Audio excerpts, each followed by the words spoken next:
Dans cette vidéo, on va s'attaquer à la correction de l'examen de Java qui porte sur la génération d'un agenda, donc de type Google Agenda, de calendrier.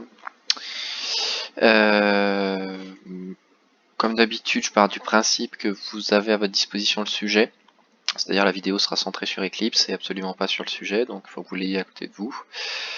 Voilà, donc on est parti. On commence toujours comme d'habitude par lire les consignes préliminaires, donc que je vais rappeler ici. Donc le nom des classes, des méthodes et des propriétés est imposé, ce qui veut dire que si vous changez une minuscule en majuscule ou le nom de manière générale, eh bien vous serez pénalisé.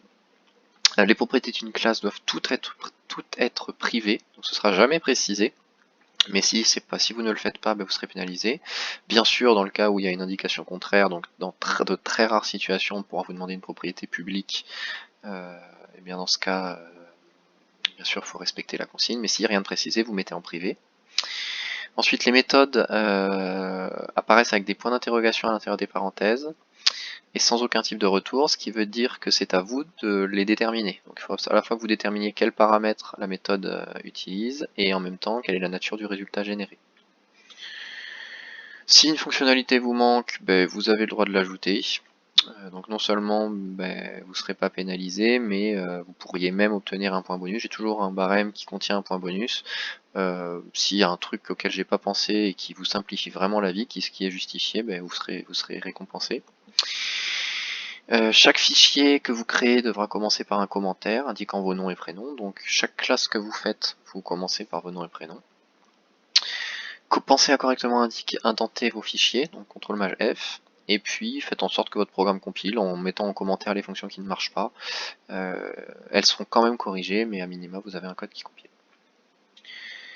Alors on est parti, donc je vais faire la vidéo sera peut-être en 2 temps pour que ça soit plus court, c'est-à-dire que vous aurez probablement une première partie qui contiendra les 2 premières parties, donc première vidéo qui contiendra mise en place du projet et la classe heure, et puis dans une deuxième vidéo, classe événement et classe journée. Ça va permettre de couper en deux l'effort. Alors on est parti, donc mise en place du projet, donc lancer Eclipse, c'est déjà fait en choisissant le bon workspace, donc le jour de l'examen vous choisissez le workspace qui vous est donné. Là en l'occurrence moi j'ai choisi mon workspace sur mon ordinateur personnel, donc voilà. Créer un projet qui portera vos noms et prénoms sous la forme examen prénom nom. Par exemple Jean Dupont devra créer un projet qui s'appellera examen Jean Dupont, mais je m'exécute, je m'appelle Romain Marie, donc je crée un projet qui porte mon prénom suivi de mon nom en majuscule. J'appuie sur Finish et je rappelle, lorsque vous arrivez à cette fenêtre, vous ne créez pas le module info.java, donc vous faites Don't Create. Me voilà avec un projet qui est créé, pas de souci. Ajoutez un point d'entrée à votre programme, c'est-à-dire une méthode main, je vous le rappelle, dans une classe qui s'appelle examen main. Donc, on me demande de créer une classe qui s'appelle examen main, je respecte scrupuleusement la syntaxe.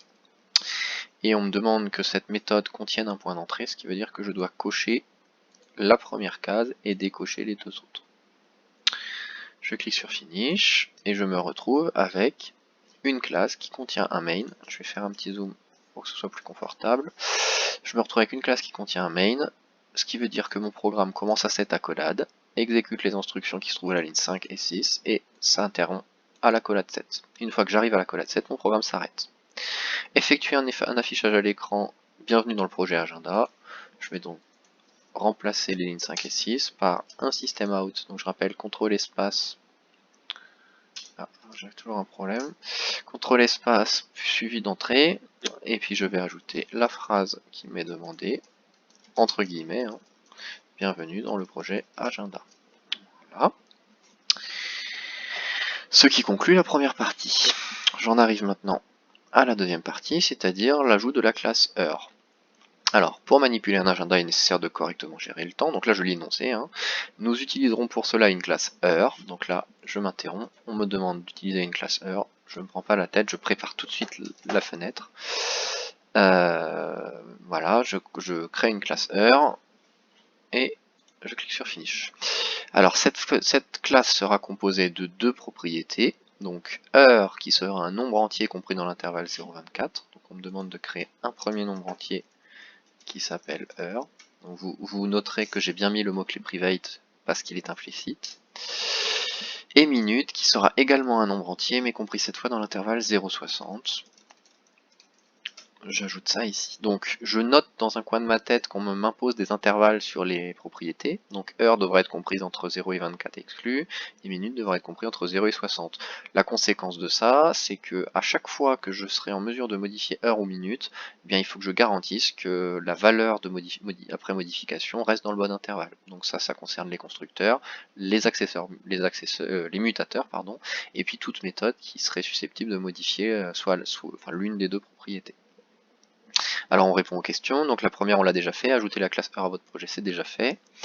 Question 2, ajouter un constructeur par défaut qui crée une heure arbitrairement réglée à 13h30. Donc petit rappel sur les constructeurs, donc un constructeur c'est une méthode particulière, méthode qui a deux spécificités. Première spécificité, elle porte rigoureusement le nom de la classe. Et deuxième spécificité, au contraire des autres méthodes, elle ne renvoie rien. Donc, vous voyez, je n'ai pas mis void, je n'ai pas mis int avant. Ça, c'est le principe d'un constructeur. Et puis, on me demande un constructeur par défaut. Et un constructeur par défaut, c'est un constructeur qui ne prend aucun paramètre. Voici un constructeur par défaut. Alors, pour éviter tout problème plus tard, vous rajoutez le mot-clé public devant, ce qui sous-entend qu'en fait, ce constructeur sera utilisable par n'importe quelle autre classe de votre projet. Si vous ne mettez pas le mot-clé public, eh bien le constructeur sera utilisable, mais seulement par les autres classes qui se trouvent dans le même package, ce qui peut être limitant dans les gros projets. Donc prenez le réflexe de mettre public. On me demande de créer une heure arbitraire réglée à 13h30. Je vais donc mettre la propriété heure à 13, la propriété minute à 30, et me voilà avec une heure qui est bien égale à 13h30. Je n'ai pas de problème de violation d'intervalle puisque je donne des valeurs fixes. Ce sera toujours 13, ce sera toujours 30, ce qui respecte bien les intervalles 0,24 pour heure et 0,60 pour minute. Donc voilà pour mon constructeur par défaut. Question suivante, ajouter un constructeur avec paramètres qui permet d'entièrement spécifier l'heure de son choix. Donc exactement le même principe. C'est un constructeur, donc ça ne renvoie rien, ça porte le nom de la classe. Sauf que cette fois on me demande que ce constructeur puisse créer l'heure de mon choix. Je dois donc lui passer en paramètre l'heure désirée et la minute désirée. Voilà pour le prototype. Alors, donc là il y a plusieurs petites choses à faire. La première petite chose à faire, c'est décider que se passera-t-il si jamais ce que désire l'utilisateur, c'est-à-dire les paramètres qu'il passe, ne sont pas valides. Si je demande l'heure 27h moins 12, eh bien ce n'est pas correct, ça ne respecte pas les consignes, je dois donc prendre une décision. Ici je vais prendre la décision que si l'heure ou la minute demandée ne sont pas compatibles avec l'énoncé, alors je me rabattrai sur la solution de repli qui est la même chose qu'au constructeur par défaut, c'est-à-dire je mettrai 13h30. Donc on est parti. Si l'heure est incorrecte, c'est-à-dire si l'heure est plus petite que 0, ou bien si l'heure est plus grande que 23. Ah, ça c'est bien représentatif d'une violation de l'intervalle souhaité. Ou bien, si les minutes sont incorrectes. Donc, même principe, si les minutes sont négatives, ou bien si elles sont plus grandes que 59, dans ce cas-là, je suis dans une situation où ce qu'a demandé l'utilisateur n'est pas correct. Ce que je vais donc faire, c'est que je vais demander à ma classe de se spécifier une heure égale à 13 et une minute égale à 30. Alors un petit point de cours, vous remarquerez que j'ai utilisé le mot-clé this. Donc pour rappel, le mot-clé this désigne l'objet dans lequel je me trouve à un instant donné. C'est nécessaire parce que j'ai volontairement mis le même nom aux propriétés de la classe et aux paramètres du constructeur. Donc si j'avais juste écrit heure égale 13, il y a confusion, et en l'occurrence, dans ce type de confusion, Eclipse prendra la variable, enfin même pas Eclipse en fait, le compilateur prendra la variable qui a été dernièrement créée, et la plus récemment créée, c'est le paramètre passé au constructeur, ce qui veut dire qu'en fait j'aurais demandé au paramètre de prendre la valeur 13, et absolument pas à la propriété de ma classe. Ce qui explique que je mets le this pour spécifier que variable à laquelle je veux assigner la valeur 13, c'est la propriété heure de this, c'est-à-dire de l'objet dans lequel je me trouve. Et à l'inverse, vous remarquez qu'ici je n'ai pas mis this. Pourquoi je n'ai pas mis this sur ces 4 éléments? Parce que le test que j'effectue se fait non pas sur les propriétés de la classe, mais sur les valeurs demandées par l'utilisateur, c'est-à-dire les paramètres passés au constructeur. Voilà, donc je me retrouve du coup avec un cas de figure où lorsque ça ne va pas, eh bien je fais ce qu'il faut. Par contre, bien sûr, lorsque ça va, je vais demander à ma classe, à mon objet, de prendre la valeur demandée.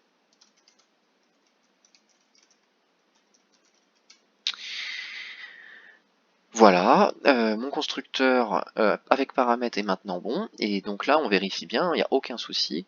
À partir du moment où ce que demande mon utilisateur n'est pas valide, eh bien mon heure prendra 13h30 comme contenu.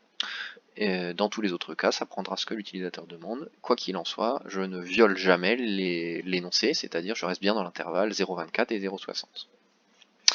Question suivante, ajouter les accessoires mutateurs de la classe. Donc petit rappel, hein, là on va utiliser les avantages d'Eclipse. Je clique droit sur mon code, je vais dans Source, Generate Getters and Setters.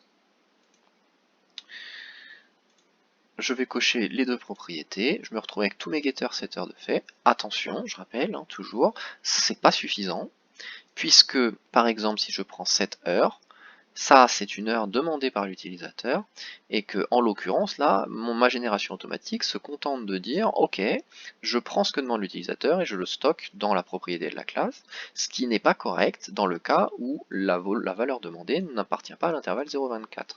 Il faut donc absolument que je commence par vérifier est-ce que l'heure demandée par l'utilisateur est incluse dans le bon intervalle. J'écris donc que cette heure doit être à la fois plus grande ou égale à 0 et strictement plus petite que 24.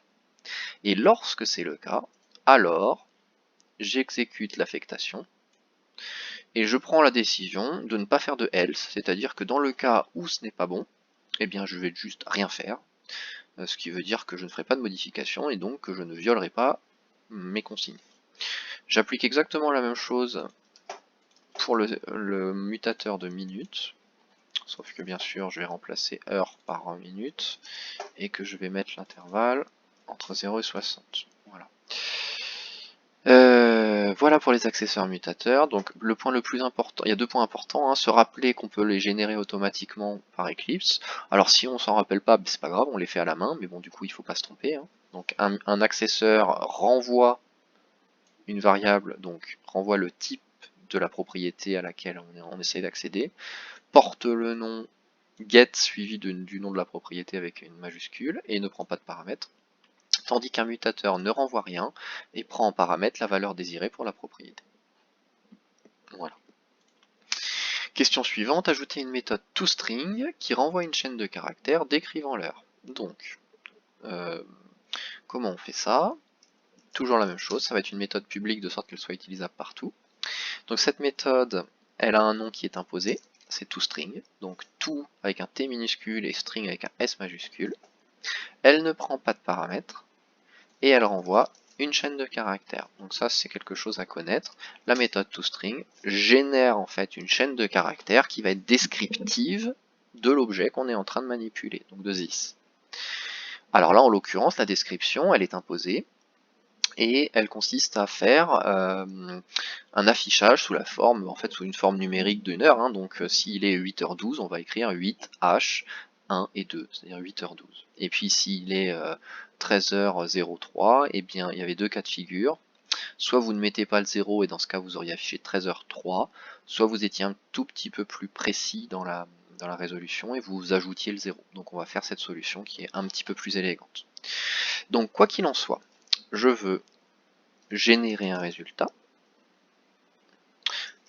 Donc on va faire un return, et ce résultat étant une chaîne de caractères, je vais faire, donc je vais renvoyer l'heure, donc ça va être une valeur entre 0 et 23, je vais mettre un plus, je vais associer le symbole H pour faire l'heure, Ah bah attendez, on va faire autrement. On va faire le test. Donc je vais commencer par... En fait je vais faire deux cas de figure. Je vais faire dans le cas de figure où les minutes sont plus petites que 10, c'est-à-dire où il faut que je rajoute artificiellement un 0, et le cas contraire, donc dans le cas où c'est plus grand que 10, dans ce cas-là il me suffit d'afficher minutes. Donc 6 minutes est plus petite que 10. Dans ce cas-là, je vais générer comme résultat heure, suivi du symbole H avec un 0. D'accord? Donc de sorte à mettre le 0 qui va compléter la valeur des minutes. Donc, par exemple, on va avoir 13h03 et non pas 13h03. Et puis ensuite, on va mettre minutes.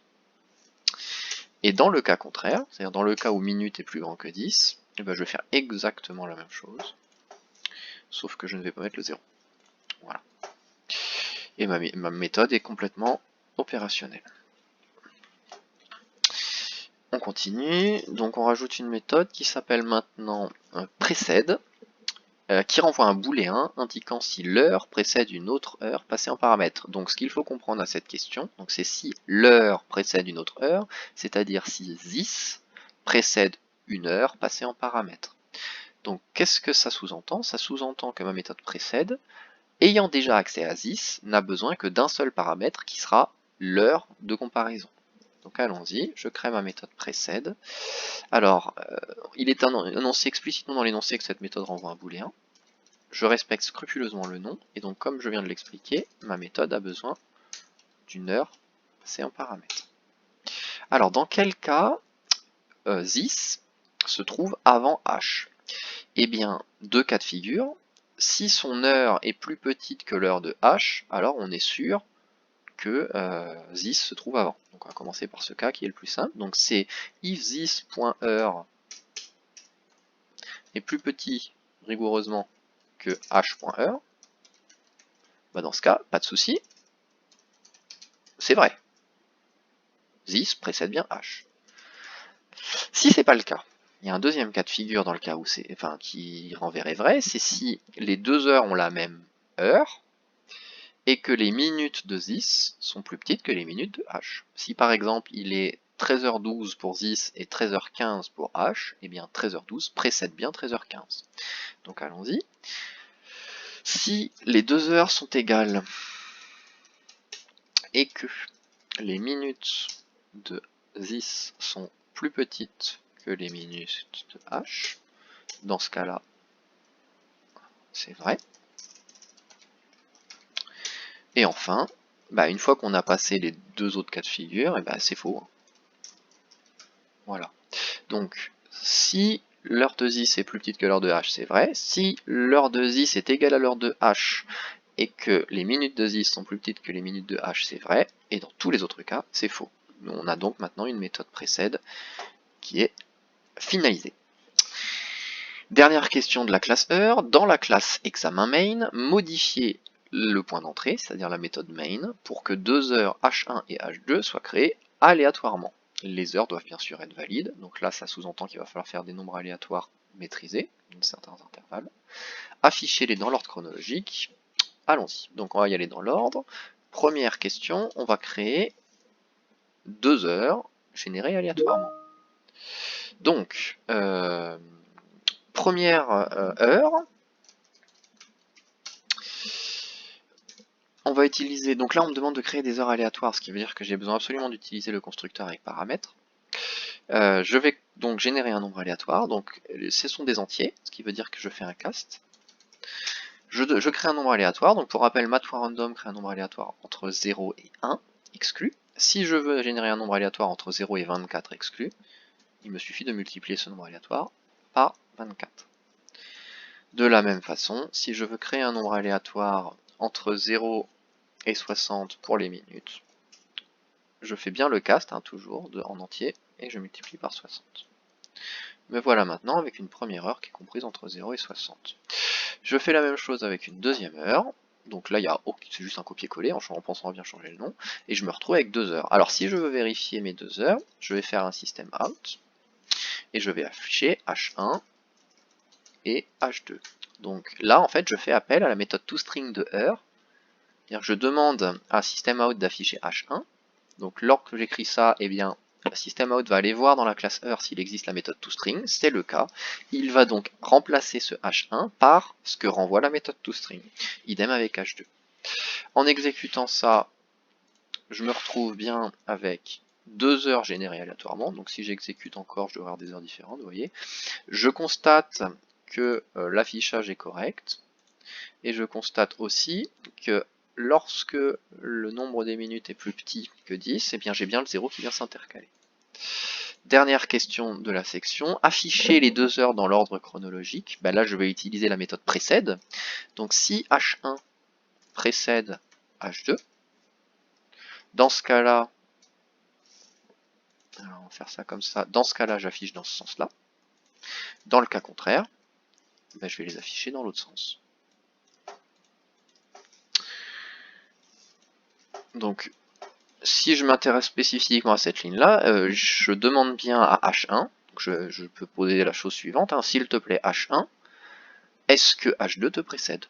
Voilà, donc si c'est vrai, j'affiche H1 puis H2, si c'est faux, j'affiche H2 puis H1.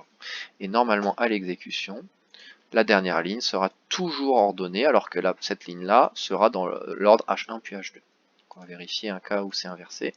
Voilà, donc là H1 était après H2, et on a bien à la fin dans le bon ordre. Voilà, la classe heure est maintenant terminée, je vais arrêter cette vidéo et je prendrai la suite dans une deuxième vidéo qui suit juste après.